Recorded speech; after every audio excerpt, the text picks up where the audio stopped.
Hello, everybody. Welcome back to another episode of Mini Art Talks. Today, I'm going to talk more about the subject of a painting than I am about the artist who created it. So let's have a little drama here and see what we have. The painting is by Paul Signac, and it is a portrait of Félix Fénéon from 1890, and it can be found at the Museum of Modern Art. Now, who was this Félix Fénéon? I'm sure most of you have never heard of him, and neither had I up until, or I hadn't heard of him or knew of him in depth until recently. Now, he was an art critic and an editor and a publisher and an art dealer and a collector of art. And also, very interestingly, which I'm not going to get into at all today, but he was also very political. He was a committed anarchist. And the story of anarchism at the turn of the century is really never discussed, or discussed very, very little, and it's quite fascinating. But I'm not going to get into that today.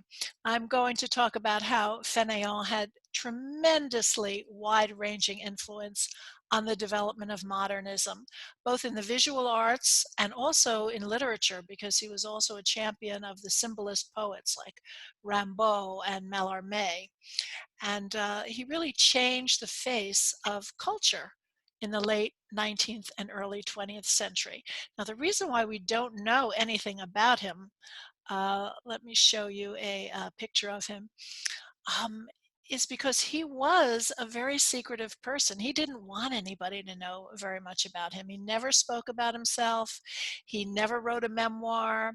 He didn't keep a diary that we could look to. He never wrote any autobiographical fiction that we could make some uh, uh, ideas about who he really was. He was, in fact, such an enigma, even to his contemporaries, that Toulouse-Lautrec nicknamed him Le Buddha, the Buddha, because he was so secretive. Now, when he was still a very, very young man, he played a key role in defining the new movement known as pointillism. Now, um, he actually called it neo-impressionism, and that's what it was called at the time of the end of the 19th century. But now when we speak of it, we speak mostly, we call it pointillism. And you know what pointillism is. It's when the artists use tiny dabs of color that would not mix on the canvas, but mix in the eye of the viewer. And that was all done according to the latest concepts of color theory, which I'm going to get into it a little bit later on. But here is the painting, and you can see here are some details of it where you can see the use of the tiny dots of color rather than broad brushstrokes or what have you. And then over the next 5 decades, Fénéon championed the careers of the artist Georges Seurat, who we associate mostly with pointillism for his wonderful Sunday afternoon on the island of the Grand Jatte, which everybody knows, and many other pointillist paintings. But Seurat died very young, and he did not complete that many canvases, whereas Signac, who made this picture, uh, had a much longer-lived career, and Fénéon promoted Signac as well. He also promoted the careers of many others that we consider on the avant-garde at that time, artists like Pierre Bonnard, Edward Vuillard, Henri Matisse, Amedeo Modigliani, André Derain, Henri de Toulouse-Lautrec, Georges Braque, and also the Italian Futurists. Futurism was also another art movement that was promoted very vigorously by Fénéon. And it's not a stretch to say that we would not know a lot of these artists in the way that we do know them today if it hadn't been for Félix Fénéon. Now, in addition to all of the things that he did that I mentioned, he also was a collector, and he collected art by many of these artists that I just named. And he also was a pioneering collector of arts from Africa and Oceania. Uh, he bought in 1900. He bought a famous painting by Seurat, the bathers at Asnières, and someone wanted to buy it from him and offered him a tremendous amount of money for it. And he said, "What would I do with all that money except buy it back from you?" So he was not buying any of this art as an investment to make money for himself. He was buying it because he loved the art. Now, Fénéon was the subject of three recent and major art exhibitions. Two were in Paris and have now closed, and was then going to travel to MoMA in a slightly altered form. And it was to open at MoMA on April 16th of this year. And of course, we know what happened. The museum closed down. The exhibition had not even been fully hung at the time that the museum closed down. And at this point, I have no idea whether the exhibition is going to be held over once the museum reopens. We don't know that yet.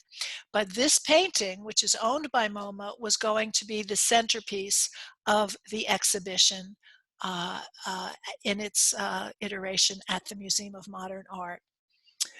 And when you see this painting, it used to be on display in the permanent collection of MoMA, and you'd walk into that room and you'd see this painting and you were immediately drawn into it because of the color and the unique composition, and also the kind of enigmatic quality of the painting and of its subject. Now, when Signac decided to paint this, he wrote about what he wanted to do, what he wanted to accomplish in the work. And he wrote, "It would not be a commonplace portrait at all, but a carefully composed picture with very carefully arranged colors and lines, a rhythmic and angular pose, a decorative Felix entering with his hat or a flower in his hand." And as you can see, he did both of those things. He has the hat and gloves in his hand, and also the flower in his right hand. Now, what Signac does in this painting is he really pays great homage to Fénéon, both in his very distinctive appearance. Remember that wispy beard that we saw in the photograph of him? He certainly is going to include that. And also the fact that the painting is quite mysterious and enigmatic. That pays homage to Fénéon's enigmatic personality, the fact that he was a very, very secretive person.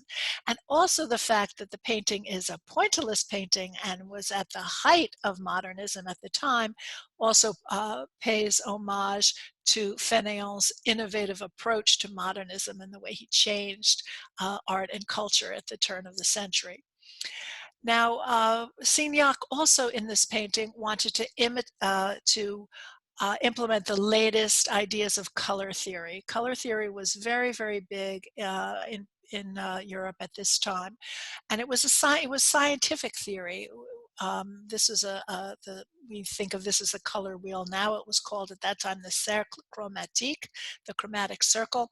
And the idea was that contrasting colors placed side by side on a canvas, the way the pointillist did, would mix in the eye of the viewer, not on the canvas, but in the eye of the viewer, and in that way would create this very harmonious visual and even psychological effect. And these were theories that were written about in articles and in books at the time. Now, the flower in Signac's painting is a cyclamen, and cyclamen is the Greek word for circle. So this is an echo of this idea of the color wheel, the color circle, the cercle chromatique that we saw in the previous slide. And then, of course, Fénéon's elegant gesture of reaching out with this flower uh, can be seen almost as a metaphor for the elegance that Fénéon displayed as a human being, always with that top hat and cane and gloves. He was a very dapper gentleman. And also this gaze of his, as he's gazing outward, he's not gazing inward at all, he's gazing outward. And that is also a metaphor for Fénéon as a critic, because he was always thinking about the artists and the writers in his circle, and how to promote them and how to help them. And he would give them advice and they would seek out his advice. In fact, at the different places that he worked, whether it was a newspaper or a magazine office, or when he later in his career he worked for the gallerist Bernheim June, people, artists and writers would line up outside of his office to talk to him, and some of his employers had to shoo them away and say, "No, he's busy. He's doing his job." That's the kind of person that he was. He was always looking outward, and Signac has really captured that, I think, in his portrayal of Fénéon in this picture. But now, I just wanted to end with talking about this kind of very mysterious swirling pinwheel effect here. Why did Signac choose to do that? Well, we actually have a good idea why, and this was also included in the exhibition that hopefully we will be able to see. Years later, his granddaughter discovered the inspiration for this pinwheel effect, and it was in this. This is a one of 38 woodblock prints that were owned by Signac. They were Japanese. They were studies for motifs for kimonos. And they're in the exhibition. You can see here, this is a picture taken from the exhibition of this woodblock print that was owned by Signac. And you can see that the motif here in his painting is probably directly related to that. And it's also probable that Fénéon helped him to pick it out and to decide to use it, because their letters indicate that Signac had asked Fénéon to collaborate with him on the design of the painting. So this work by Paul Signac, Portrait of Félix Fénéon, is a memorialization to, or of, the collaboration between the painter and the critic, Signac and Fénéon, between the painter and the scientist, Signac's use of color theory to make this painting. And also it has Signac nodding to the arts of the past, the Japanese woodblock prints, in order to create something new, that he would use the art from the past to create something totally modern at the end of the 19th century. So we can see that Paul Signac was a wonderful artist, and Félix Fénéon was an important and very fascinating figure in the history of modernism. And I just hope so much that the exhibition will go on at MoMA even after its date. It was supposed to close in July. I doubt the museum is even going to be open by then, so we'll have to keep our fingers crossed. But I hope you've enjoyed learning a little bit about this enigmatic but very important figure in the history of modernism.